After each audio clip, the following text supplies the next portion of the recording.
किसी की मजबूरी का फायदा मत उठाओ। आज अजीबोगरीब हालत हो गई है।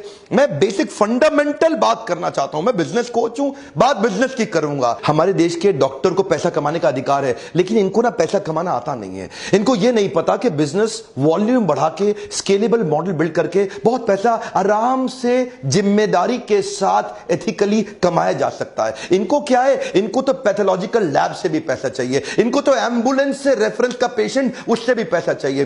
क्या बोलते हैं ना, एम्बुलेंस वाले को पेशेंट मेरे पास भेज दियो। इस चक्कर में कई पेशेंट वैसे ही मर जाते हैं। एम्बुलेंस वाले को कमीशन मिलती है, वो गलत डॉक्टर के पास ले जाता है। इनको केमिस्ट से भी पैसा चाहिए। ये तो फार्मा कंपनी को भी काटते हैं। बोलता है मेरी बेटी और उसके दोस्तों को न्यूयॉर्क भी जाना है, न्यू जर्सी भी जाना है, न्यूजीलैंड भी जाना है, वापस न्यू दिल्ली आना है, जरा खर्चा संभाल लेना। मेरे को इवेंट करना है, खर्चा संभाल। इतना पैसा ले लेते हैं ये फार्मा कंपनी से। देखे ना, इनको हर जगह से पैसा चाहिए, इनको हॉस्पिटल से भी चाहिए, इनको पेशेंट से भी चाहिए। मैं मानता हूं पैसा कमाओ, लेकिन पैसा कमाओ पर मजबूरी का फायदा मत उठाओ। वो फार्मा कंपनी सारा खर्चा उसी आपकी दवाई में ऐड कर देती है और बाद में आप लुटते रहते हो। बड़ा स्कैंडल है ये, अजीबोगरीब स्कैंडल है। मैं बताना चाहता हूं बिना स्कैंडल के भी आप पैसा कमा सकते हो। अब बेचारा पैथ लैब वाला सोचता है कि बढ़िया लैब, बढ़िया टेस्ट आपको करके दूं, अच्छी टेक्नोलॉजी ले आऊं, पर डॉक्टर को क्या चाहिए? उसको तो चाहिए, अच्छा पैथ लैब के पास पेशेंट आता नहीं है, तो उनको वो सोचते हैं यार पेशेंट क्यों नहीं आ रहा।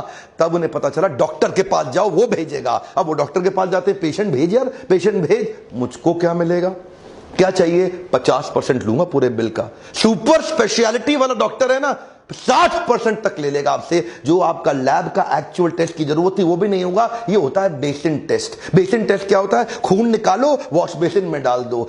स्कैंडल है, बड़ा स्कैंडल है। पैसा कमाना मुश्किल नहीं है, बिजनेस के मेथड सीखने पड़ेंगे। लल्लू लाल डॉक्टर बन गए। 8 लाख डॉक्टर होते हुए भी आज हमारा देश हेल्थ केयर के स्टेटस में 154वें नंबर पे आ रहा है दुनिया में। इतना पीछा, टॉप 150 में भी आज हमारा देश नहीं दिखाई पड़ रहा। हम इनको भगवान जैसा मानते हैं, ये सोचते हैं भगवान जैसा नहीं, मैं ही भगवान हूं, तो मैं लूट लूंगा, खत्म ऐसे लुटेरे आए हैं। आजकल हॉस्पिटल्स सेल्स की रिव्यू करते हैं, डॉक्टर्स को रिव्यू मीटिंग में बिठाते हैं। जितना एडमिशन कराओगे उस पर कमीशन पाओगे। डॉक्टर की तो चांदी है, लगाओ, एडमिशन में डाले जाओ, हर एक को डाल दो। उसको ऑपरेशन के टारगेट, कितने ऑपरेशन कराए भाई तूने, पूछता है उससे मालिक। तूने कितने ऑपरेशन कराए, उससे क्या पूछता है कितने एडमिशन कराए, कितनी तूने लैब में टेस्ट कराई, और कितने दिन फालतू रखा, कितनी कमाई कराई, प्राइवेट बेड वाले कितने थे, शेयर्ड बेड वाले कितने थे। ये धंधा बन गया। टारगेट देते हैं, तेरा प्रमोशन पक्का, अपना टारगेट पूरा कर ले, काट ले। ये दवाई कौन सी दे रहा है? महंगा मॉलिक्यूल डाल, महंगा सब्स्टिट्यूट है। नहीं, वो दे जिसमें मेरे को फार्मा से भी कमीशन आए।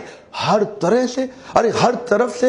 एक्चुअल जो आपकी इलाज का कॉस्ट था वो 10% था। आम जनता को बता रहा हूं, ये 90% इन सब की कमीशनें बनी हुई हैं। 10% में आपका इलाज हो जाता। आज जो बिल आप 2 लाख रुपए का देके आते हैं वो 20,000 रुपए का भी नहीं था। लेकिन ये इंश्योरेंस कंपनी को भी नहीं छोड़ेंगे, उनको भी काटेंगे ये लोग। और इंश्योरेंस वाले अगर बहस करें तो उनको पैनल से धमका के हटा देते। माफिया है ये, नाम नहीं ले सकता आज मैं प्राइवेट हॉस्पिटल्स का, लेकिन बड़ा माफिया बन गया ये। अच्छा, इनको भी ना ट्रेनिंग मिलती है।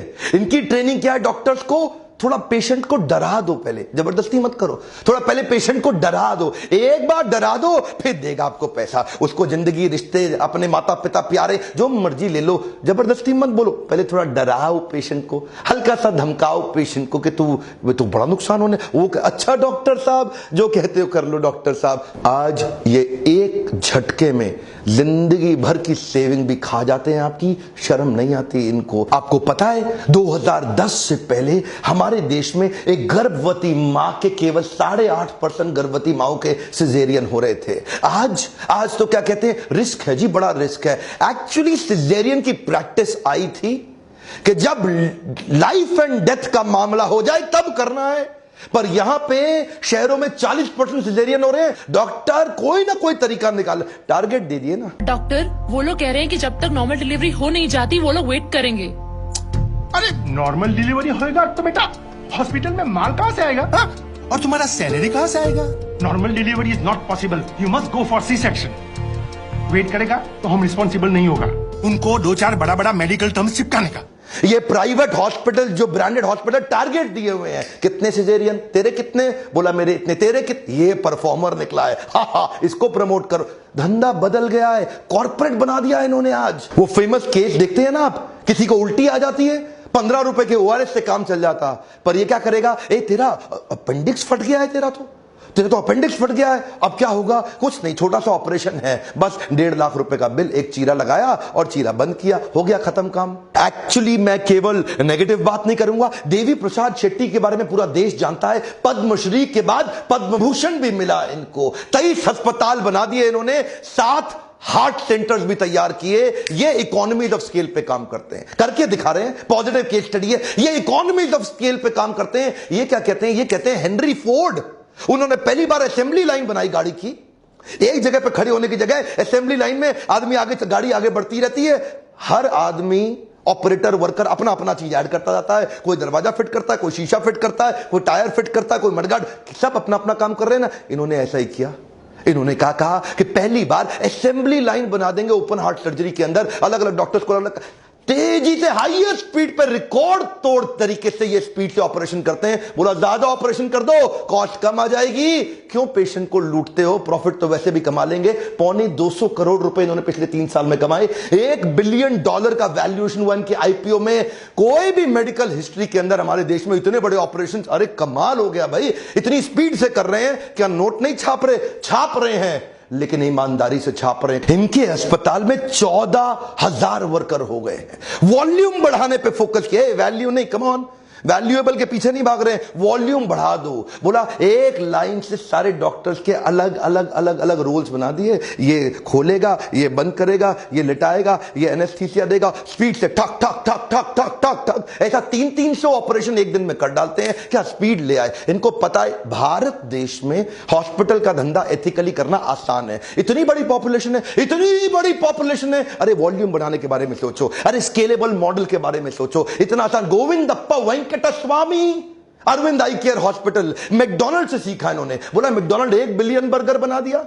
Our country is the capital of blind in the world, सबसे ज्यादा अंधे लोग हमारे देश में हैं। इन्होंने सस्ते ऑपरेशन, जो $2,000 का ऑपरेशन अमेरिका में हो रहा है, बोला वॉल्यूम बढ़ाओ, $10 में कर देंगे।